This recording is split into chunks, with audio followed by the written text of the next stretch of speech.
It took months, in fact, of back and forth in Congress. Today, though, U.S. President Joe Biden signed into law an aid package that will provide critical military assistance to Ukraine to the tune of more than $60 billion.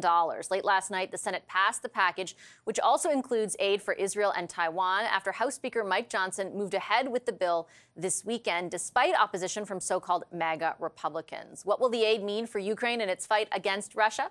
Former U.S. Secretary of Defense and CIA Director Leon Panetta is with us now. Secretary Panetta, good to have you back on the show. Thank you for making the time. Good to be with you. How significant, Secretary, in your view, is this aid getting to Ukraine? I think it is not only significant, it's absolutely critical to Ukraine's ability to not only stop the Russian advances, but to again be able to initiate an offensive that can hopefully break the Russian lines. Look, bottom line is, without this assistance, Ukraine would find it very difficult to defend itself against Russia. This has changed. It's changed the impetus and given Ukraine a better chance of stopping the Russians. Some of the sort of machinations that took place behind the scenes obviously had an impact on the ground, but have also been very interesting to watch from afar. And in particular, I thought some of the reporting around the importance of security briefings and the impact those briefings had on Mike Johnson in particular.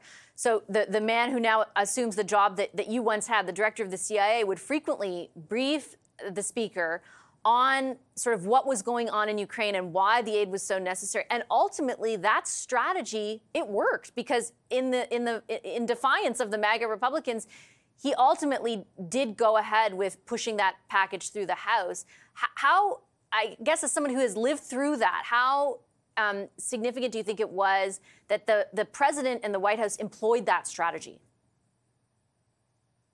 Well, in these kinds of decisions, there's nothing more important than the truth. And the truth was that the security of Ukraine was at stake here. And the best person to make that point was the director of the CIA, Bill Burns, who in those briefings made very clear that without this assistance, Ukraine could very well lose this war. And I think, to the speaker's credit, he was willing to listen to that information and recognize that history was watching. And as a result, he really changed. He did not only change his position, he became an advocate for doing the right thing, which was to pass this package of assistance. So thank God that it happened, because frankly, it's not just the money and it's not just the arms.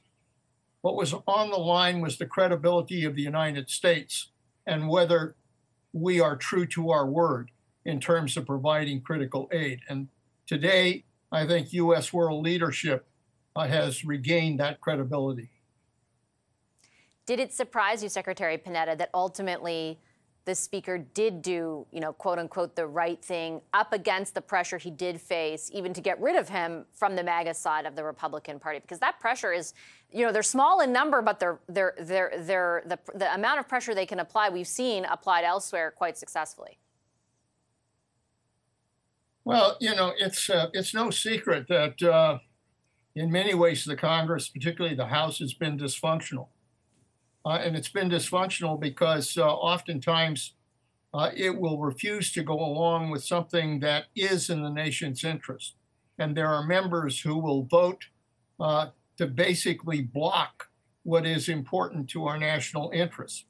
And so it was to the speaker's credit that he was willing to listen to why this was an important moment in which we had to provide this assistance. And more importantly, it reflected that a vast majority of the Congress, both Republicans and Democrats, actually supported the passage of this package. I mean, it passed in the Senate by almost 80 votes yesterday. So it tells you that there is strong bipartisan support. I think the speaker helped make it happen by bringing it to the floor and allowing those votes to be cast. And as I said, I think this is perhaps one of the most critical votes we've seen in recent history when it comes to our national security.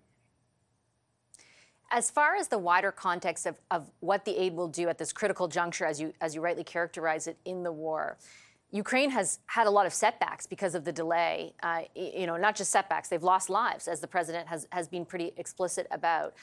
Do you anticipate that they will, through this aid, if it comes quickly, and also aid from other allies, be able to not only hold the line again, but push back to regain some of the territory, for example, that they have lost to Russia?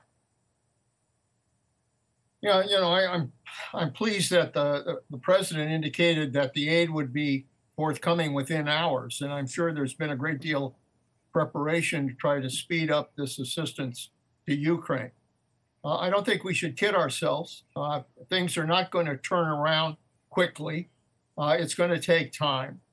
But providing these weapons, air defense systems, artillery rounds, ammo, long-range missiles, tanks, all kinds of necessary equipment, combined with what I think is most important, which is the courage and bravery of Ukrainian fighters, I think it will give them a very good chance to be able not just to slow down the Russian advances, but to ultimately allow them to make the kind of breakthrough that I think can really push the Russians back.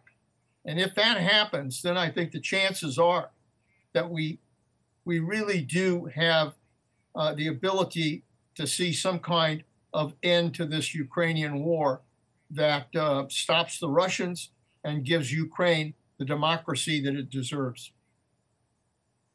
I'm going to leave it on that note. Secretary Panetta, appreciate your insights this evening very much, as always. Thank you.